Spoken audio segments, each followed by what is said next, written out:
பிரியமானவர்களே, இயேசு கிறிஸ்துவின் பரிசுத்தமுள்ள நாமத்தினாலே இந்த புதிய நாளில் உங்களுக்கு என் அன்பின் வாழ்த்துக்கள். கர்த்தருக்கு ஸ்தோத்திரம். ஒவ்வொரு நிமிஷமும் அவருடைய பெரிதான கிருபையினால தான் இந்த பூமியில் நம்ம வாழ்ந்து கொண்டு வருகிறோம். உலகம் போகிற போக்கை பார்த்தால், நடக்கிற சம்பவங்களை பார்த்தால், நம்மை சூழ்ந்து இருக்கிற போராட்டங்களை பார்த்தால், இரட்சகராகிய இயேசு இதோ வருகிறார் என்று சொல்வது போல இருக்கிறது அல்லவா? அதே நேரத்தில் இவைகளெல்லாம் உபத்திரவங்களுக்கு ஆரம்பம் என்றும் ஆண்டவர் சொல்லியிருக்கிறதை நம்ம மறந்து போகக்கூடாது.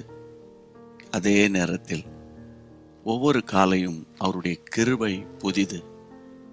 ஆமென். ஜனங்களை காரிருள் மூடினாலும் தேவ ஜனமாகிய உங்கள் மேல கர்த்தர் உதிப்பார். பிரியமானவர்களே, அவருடைய சட்டையின் கீழ்தான் ஆரோக்கியம் இல்லையா? அதனால் அவருடைய சட்டையின் மறைவுக்குள்ளே கர்த்தர் உங்களை வைத்திருக்கிறார். மனம் பதறாமல், அதாவது கலங்காமல், தைரியத்தை இழக்காமல், மன உறுதியோடு இந்த நாளை நீங்கள் ஜெயத்தோடு முடிப்பீர்கள். சுவாசிக்கிறீங்களா? உங்களுக்குரிய வார்த்தை என்ன தெரியுமா?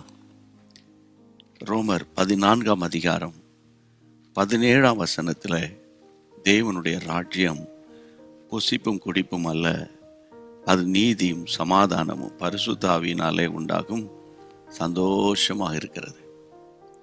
கர்த்தருடைய ராஜ்யம் என்றால் என்ன? கர்த்தருடைய ராஜ்யம் உங்களுக்குள் வந்திருக்கிறது என்று ஒரு சந்தர்ப்பத்தில் ஆண்டவர் சொல்லுவார். பிரியமானவர்களே, ரட்சிக்கப்பட்டு மனம் திரும்பி பரிசுத்த ஆவியின் நிறைவுக்கு உள்ள நீங்கள் வந்த பிறகு நம்ம உலக பிரகாரமான ஒரு அரசாங்கத்துக்கு கீழே இருந்தாலும் நம்முடைய ஆன்மீக வாழ்க்கை பரலோக ராஜ்யத்தினுடைய கண்ட்ரோலில் வந்துடுது. ஆமென். அப்போ கர்த்தருடைய ராஜ்யத்தினுடைய சிறப்பு அம்சம் என்ன? தேவனுடைய ராஜ்யம் புசிப்பும் குடிப்பும் அல்ல.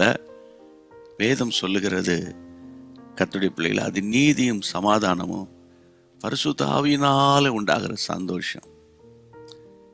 அப்போ பரிசுத்த ஆவியின் அபிஷேகம் தான் தினந்தோறும் நம்ம பேசி ஆவியானுடைய சத்தத்துக்கு நம்ம செவி கொடுத்து கொண்டு வருகிறோம். இன்னைக்கு ஆவியானவர் உங்களுக்கு கொடுக்கிற வார்த்தை என்னன்னா, பரிசுத்த ஆவியின் சந்தோஷம்தான் தேவனுடைய ராஜ்யத்தினுடைய ஸ்பெஷாலிட்டி.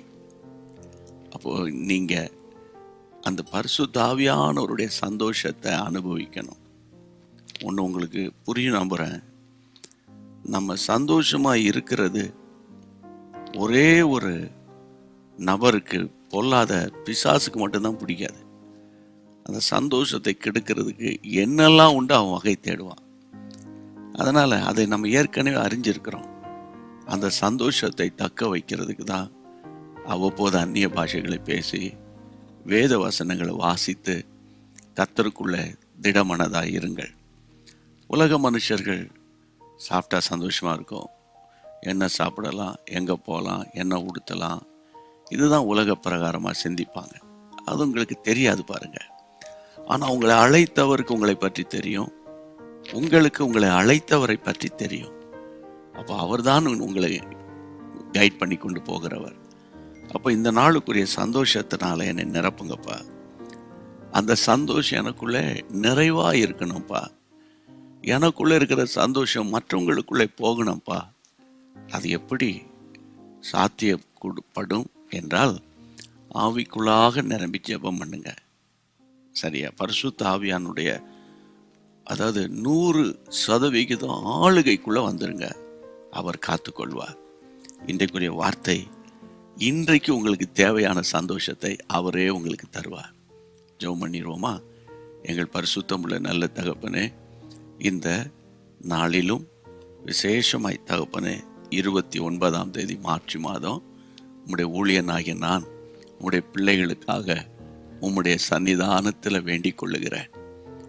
ஆண்டவரே, உம்முடைய சந்தோஷத்தை உம்முடைய பிள்ளைகளை அனுபவிக்கட்டும். இன்னைக்காவது ஒரு சந்தோஷமாக இருக்குமா? இன்னைக்காவது நாங்கள் சந்தோஷமாக இருப்போமா என்ற ஒரு கேள்வியே வரக்கூடாதப்பா. உம்முடைய பிள்ளைகள் எப்போது உமக்குள்ளே சந்தோஷமாக இருக்கத்தக்கதாக ஆவியின் அனுக்கிரகம் அளவில்லாமல் உம்முடைய பிள்ளைகள் மேலே பொழிந்தருள படட்டும். இயேசுவின் நாமத்தினால எதிர் வல்லமைகளை முறியடித்து நம்முடைய பிள்ளைகள் ஜெயம் கொள்ளும்படி நான் ஜெபிக்கிறேன். ஆசீர்வதிங்க. நல்ல சந்தோஷத்தையும் உற்சாகமான ஆவியும் தாங்கும்படி செய்யும். இயேசுவின் நாமத்தில் ஜெபிக்கிறோம் பிதாவே, ஆமேன். கர்த்தருக்குள்ள சந்தோஷமா இருங்க. மற்றவங்களுக்கு ஷேர் பண்ணுங்க. கர்த்தர் உங்களை அளவில்லாமல் ஆசீர்வதிப்பார். மீண்டும் சந்திப்போம்.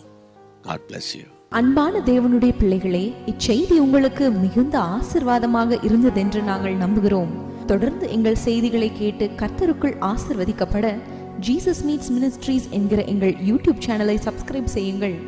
மேலும் உங்கள் ஜெப உதவிக்கு எங்களோடு நீங்கள் தொடர்பு கொள்ள வேண்டிய தொலைபேசி எண் 9842252836 மற்றும் 7299546363. Email gpsrobinson@hotmail.com. கர்த்தர் உங்களை ஆசீர்வதிப்பாராக.